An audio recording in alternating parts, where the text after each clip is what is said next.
Seorang wali harus mematuhi syariat Muhammad sallallahu alaihi wasallam. Ini perkara yang sangat penting yang pernah saya bahas dalam masalah pertemuan antara Nabi Musa dengan Nabi Khadir. Sering orang-orang sufiyah yang ekstrim menjadikan dalil bahwasanya wali bisa keluar dari syariat Nabi. Dengan dalil Khadir keluar dari syariat siapa? Nabi Musa alaihissalam. Ini pendalil yang sangat berbahaya. Ini adalah orang-orang zindik. Orang-orang zindik. Oleh karenanya sampai-sampai Ibnu Hajar menulis buku khusus tentang masalah ini. Antara hakikat Nabi Khadir alaihissalam, dan dia mengatakan perkataan pertama yang menghilangkan banyaknya kezindikan adalah menyatakan Khadir adalah seorang nabi bukan wali. Ini pendapat yang dipilih oleh Ibnu Hajar, pendapat yang dipilih oleh Al-Hafidz Ibnu Katsir, dan Ibnu Katsir membantah pendapat yang mengatakan Khadir adalah wali dalam tafsirnya, dalam juga kitab Al-Bidayah wa Nihayah. Ya. Karena kalau orang menganggap Khadir wali, ada sebagian ulama Ahlus Sunnah yang menganggap Khadir itu wali. Namun tidak melazimkan bahwasanya Khadir itu wali, dia keluar dari syariat Nabi Musa. Karena asalnya Nabi Musa diutus kepada Bani Israel, tidak diutus kepada Khadir. Khadir kan kaum yang lain. Adapun makanya waktu ketemu antara Khadir dengan Nabi Musa, Khadir bertanya, "Siapa kau?" Kata Nabi Musa, "Saya Musa."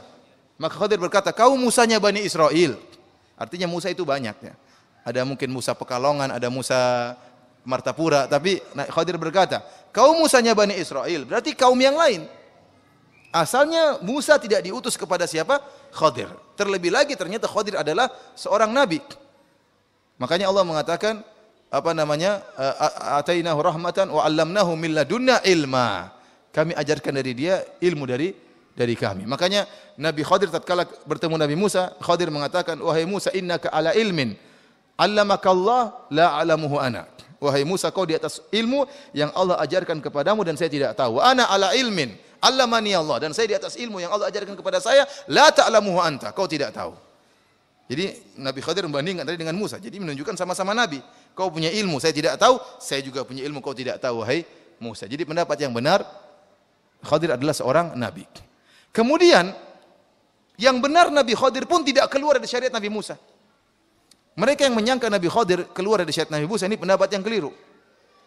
Kenapa? Lihat. Nabi Khadir waktu dia melakukan pelanggaran, orang-orang sufi menganggap Nabi Khadir keluar dari syariat Nabi Musa. Dia ngerusak apa namanya? Kapal. Ngerusak kapal, Nabi Musa mengingkari. Kata mereka, lihat, berarti dia keluar dari syariat Nabi Musa. Dia bunuh anak. Ternyata Nabi Musa mengingkari. Kemudian dia mendirikan apa? Tembok yang runtuh. Diingkari oleh Nabi Musa. Berarti Nabi Khadir keluar dari syariat Nabi Musa. Jawabannya tidak keluar. Kenapa? Nabi Musa mengingkari karena tidak tahu hikmahnya. Nabi Musa mengingkari bukan karena Nabi Khadir keluar dari syariatnya, namun karena Nabi Musa tidak tahu apa hikmah di balik tersebut. Setelah Nabi Khadir menjelaskan hikmahnya, Nabi Musa terima atau tidak? Terima. Artinya syariat apa yang dikerjakan oleh Nabi Khadir tidak bertentangan dengan syariat Nabi Musa. Seandainya Nabi Musa tahu hikmahnya, Nabi Musa juga akan ikut-ikutan hancurkan kapal. Seandainya Nabi Musa tahu bahwasanya di bawah tembok ini ada harta milik anak yatim, maka Nabi Musa akan juga melakukan sebagaimana dilakukan oleh Nabi Khadir. Oleh karenanya para hadirin, ijma ulama, sepakat ulama. Barang siapa yang menganggap ada orang boleh keluar dari syariat Nabi Muhammad, maka dia orang kafir, bukan orang Islam. Makanya barang siapa mengatakan agama terbagi menjadi syariat dan hakikat, barang siapa sudah sampai hakikat tidak perlu lagi ibadah, ini orang bukan orang Islam. Keluar dari syariat Nabi Muhammad SAW. Barang siapa menganggap seorang boleh keluar dari syariat Nabi Muhammad meskipun dalam sebagian juz'iyah, hanya sebagian perkara, oh kalau zakat saya berzakat, untuk solat saya keluar dari syariat Nabi Muhammad, saya punya cara solat sendiri, ini bukan orang Islam. Apalagi kalau dia keluar secara total dari seluruh syariat Nabi Muhammad. Sedangkan dia berkeyakinan boleh keluar dari sebagian syariat Muhammad, dia bukan orang Islam. Syahadanya batal. Kenapa? Dia telah mengingkari Muhammad sebagai utusan Allah Subhanahu wa taala. Apalagi kalau dia meyakini boleh keluar secara total, saya sudah sampai hakikat, maka saya tidak perlu sholat. Kita bilang, ya akhi, mana yang lebih tahu hakikat, kau atau Nabi Muhammad? Nabi Muhammad SAW tahu hakikat, dia tetap sholat. Sampai sakit-sakitan tetap aja sholat. Sampai kakinya bengkak. Apa kata dia? Itu karena Nabi Muhammad sebenarnya boleh enggak sholat, cuma dia kasih contoh sama umatnya.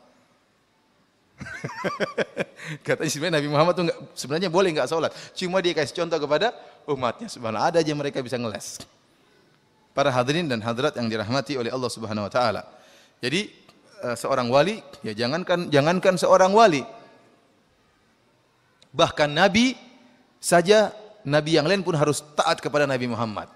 Makanya Nabi SAW mengatakan dalam hadis yang sahih, walau kana Musa hayyan ma wasi'ahu illa tibai. Kata Nabi SAW, seandainya Nabi Musa masih hidup, maka tidak boleh bagi dia kecuali dia harus jadi pengikutku. Jadi harus jadi apa? Pengikutku. Nabi Musa kalau masih hidup, dia harus ikut Nabi Muhammad SAW. Dan Allah telah mengambil janji dari para Nabi. Kalau datang Nabi Muhammad, la tansurunnahu. Kalian akan tolong Nabi tersebut. Kalian harus beriman kepada Nabi tersebut dan harus menolong Nabi tersebut. Oleh karenanya, Nabi Isa alaihissalam tatkala turun di akhir zaman, dia tidak punya syariat sendiri, tidak. Dia mengikuti syariat Nabi Muhammad. Bahkan dia solat di belakang salah seorang dari umat Muhammad, dia solat di belakang Imam Mahdi. Imam Mahdi sudah jadi imam, dia tidak mau. Dia mundur, kemudian jadi makmum di belakang siapa? Imam Mahdi. Padahal dia seorang Nabi. Namun tatkala dia turun di zamannya umat Muhammad, maka dia mengikuti syariatnya umat siapa? Syariatnya Nabi Muhammad sallallahu alaihi wasallam. Itu saja para nabi ikut Nabi Muhammad sallallahu alaihi wasallam. Kemudian datang kalau wali maka boleh keluar dari syariat Nabi Muhammad. Ini makanya ini wali syaitan. Ini wali syaitan, wali yang seperti ini. Namun mereka mengatakan wali kedudukannya lebih tinggi daripada nabi. Ini repot. Sebagian perkataan Ibnu Arabi. Dia mengatakan maqamun nubuwati fi barzakhin fuwaikur rasul wa duna wali. Kata mereka, kedudukan kenabian di tengah-tengah, di atas rasul dan di bawah wali.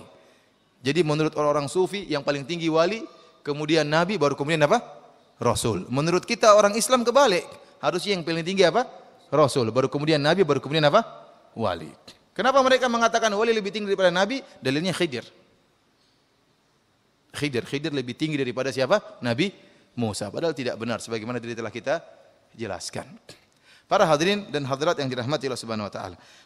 Di antara faedah yang bisa kita ambil atau di antara ciri-ciri wali, seorang wali tidak boleh menyombongkan dirinya dengan mengaku-ngakui adalah wali.